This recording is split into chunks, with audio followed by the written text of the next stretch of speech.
जीवन हमें एक मौका देता है, इसलिए जब भी सही कॉलेज चुनने का समय आए तो सिर्फ मंगलायतन यूनिवर्सिटी आपके बेहतरीन भविष्य और सर्वांगीण विकास के लिए।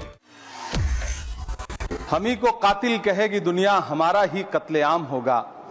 हम ही कुएं खोदते फिरेंगे, हम ही पे पानी हराम होगा।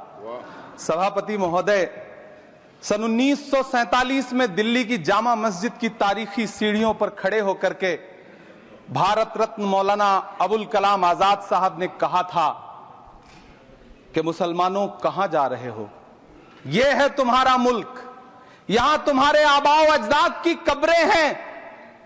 उस वक्त मौलाना आजाद की ये सदाएं सुन करके लोगों ने अपने सरों की गठरियां उतार करके रख दी थी। सभापति महोदय, अशफाकुल्लाह खान जब फैजाबाद की जेल में फांसी के फंदे पर झूल रहे थे तो इसी देश की जमीन के लिए झूल रहे थे ना।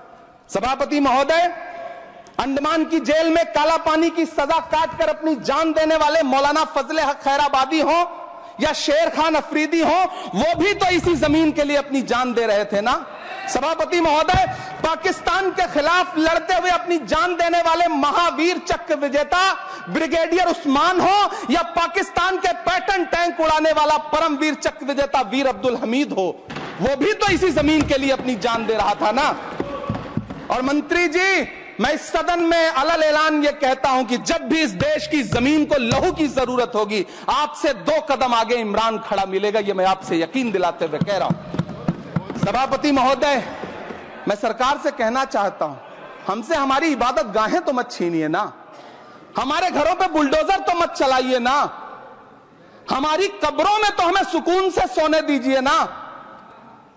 सभापति महोदय, माइनॉरिटी मिनिस्ट्री का बजट कट करके मुस्लिम बच्चों की स्कॉलरशिप बंद करके अब सरकार कह रही है कि हम वक्फ की आमदनी से गरीब मुसलमानों का भला करेंगे। ताजमहल का उल्लेख आता है सभापति महोदय, तो एक प्यास मुझे याद आ जाती है। जब शाहजहां जेल में था और दूर से उस ताजमहल को देखता था और उसे सिर्फ एक सुराही पानी मिलता था और उसने औरंगजेब से कहा एक सुराही पानी और भिजवा दो, तो जानते उसने मना कर दिया। तो दुखी होकर शाहजहां ने फारसी में लिखा, ए पिसर तू अजब मुसलमानी, जे पिदरे जिंदा आप तरसानी, आफरीन हिंदुआन सदबार, जे देहंद पिदरावा मुर्दा देवम आप। मतलब तू कैसा मुसलमान है जो जिंदा बाप को पानी के लिए तरसा रहा है, तुझसे तो आफरीन 100 बार उन हिंदुओं को है जो पितृपक्ष में मरे हुए बाप को भी पानी देते हैं। ये हमने ईमानदारी से मुस्लिम समाज के कल्याण के लिए बात की है, क्योंकि एक तरफ खड़ा हुआ है ईमानदार मुसलमान जो शराफत के साथ ईमान को गले से लगाए हुए हैं, और दूसरी तरफ कुछ चंद सरमाएदार हैं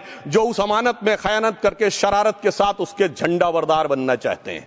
तो ये मुकाबला किसके बीच में है? ये शराफत अली और शरारत खान के बीच में मुकाबला है।